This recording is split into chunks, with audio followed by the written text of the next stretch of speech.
बीते 14 अक्टूबर को मुंबई से न्यूयॉर्क के JFK एयरपोर्ट के लिए एयर इंडिया की एक फ्लाइट ने उड़ान भरी। उड़ान भरने के तुरंत बाद एयरलाइन को एक कॉल आया जिसमें कहा गया कि फ्लाइट में बम है। JFK एयरपोर्ट जा रहे AI 119 को तुरंत डाइवर्ट किया गया। उड़ान भरने के 2 घंटे में ही वो दिल्ली एयरपोर्ट पर उतरने की तैयारी कर रहा था।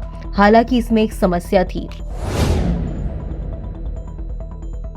एक सीनियर पायलट ने बताया कि B777 की अधिकतम लैंडिंग का वजन 250 टन है। इस तरह की पूरी उड़ान का वजन यात्रियों, सामान और कार्गो के साथ उड़ान भरने पर लगभग 340 से 350 टन होता है।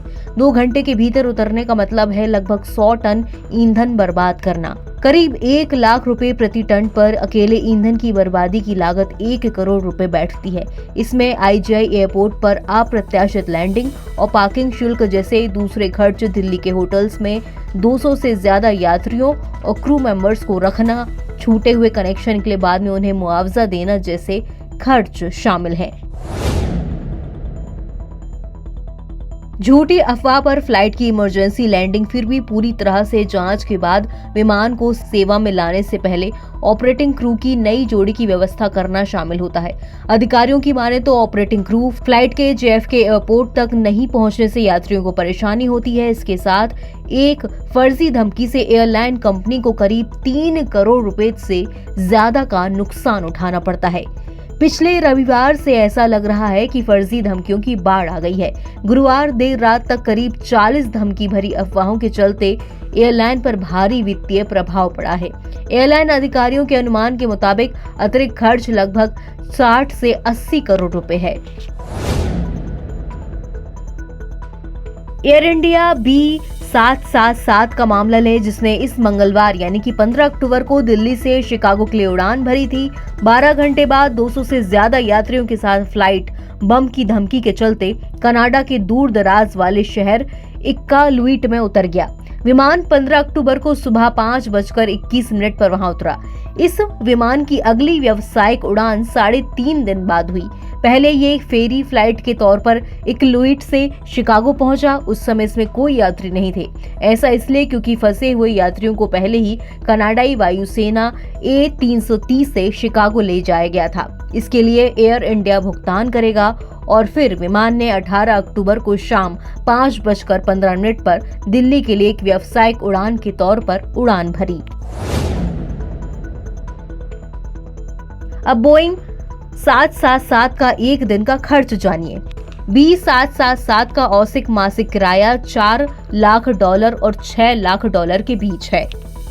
ये लगभग $17,000 के औसत डेली किराए पर काम करता है। उड़ान ना भरने का मतलब है कि हर दिन $17,000 का नुकसान। अब अगर झूठी धमकी नहीं दी गई होती तो ये विमान शिकागो पहुंच जाता और फिर कुछ घंटों के बाद एक नियमित उड़ान के तौर पर दिल्ली के लिए रवाना हो जाता। लेकिन शिकागो नहीं पहुंचने का मतलब था कि इक्कालुइट में 200 से ज्यादा यात्री और क्रू मेंबर्स फंसे हुए थे। इनके लिए एक दूर दराज के शहर में रहना, खाना और दूसरी बुनियादी आवश्यकताओं की व्यवस्था करना पड़ा। फिर इस फ्लाइट के यात्रियों को कनाडा वायुसेना के विमान से शिकागो ले जाना पड़ा। इस बीच शिकागो के ओहारो हवाई अड्डे में दिल्ली जाने वाले यात्रियों को मुश्किलें हुई। उनसे एयरपोर्ट कर्मियों को निपटना पड़ा, जिनका विमान इसलिए नजर नहीं आया क्योंकि वो इक्कालुइट में फंसा हुआ था। इस एक धमकी की कुल लागत 15 से 20 करोड़ रुपए से ज्यादा होगी, जिसमें इतने लंबे समय तक बोइंग 777 को रोकने की लागत भी शामिल है। एक बड़ी एयरलाइन के एक सीनियर अधिकारी ने कहा कि हवाई में बिताए गए अतिरिक्त समय के कारण बहुत बार वही क्रू मेंबर्स अगली उड़ान संचालित नहीं कर सकता।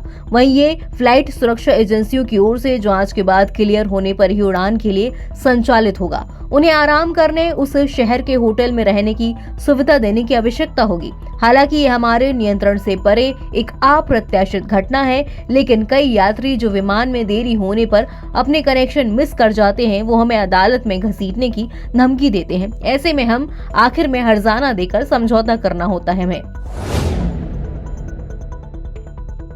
इसका मूल्यांकन मैट्रिक्स के आधार पर कोड तय किया जाता है, जिसमें 3 कलर के आधार पर धमकी की कैटेगरी पहचानी जाती है। इसमें लाल, एम्बर और हरा कलर होता है। हालांकि किसी भी परिस्थिति में खतरे को खारिज नहीं किया जाता, क्योंकि सुरक्षित रहना बेहतर होता है, भले ही इसका मतलब नुकसान और यात्रियों की नाराजगी और माफी से हो। एक पायलट ने बताया कि गंभीर स्थिति होने पर ऐसे मामलों में उड़ान को निकटतम किसी उपयुक्त हवाई अड्डे पर उतरना होता है। अचानक लैंडिंग से बचने के लिए हम 5000 फीट से ज्यादा की ऊंचाई पर विमान को रखते समय ईंधन डंप कर सकते हैं। उस ऊंचाई से छोड़े गए ईंधन उड़ जाएंगे। दिल्ली में हम राजधानी के दक्षिण में सकरास के पास और मुंबई में समुद्र के ऊपर डंप करते हैं। NBT ऑनलाइन की रिपोर्ट।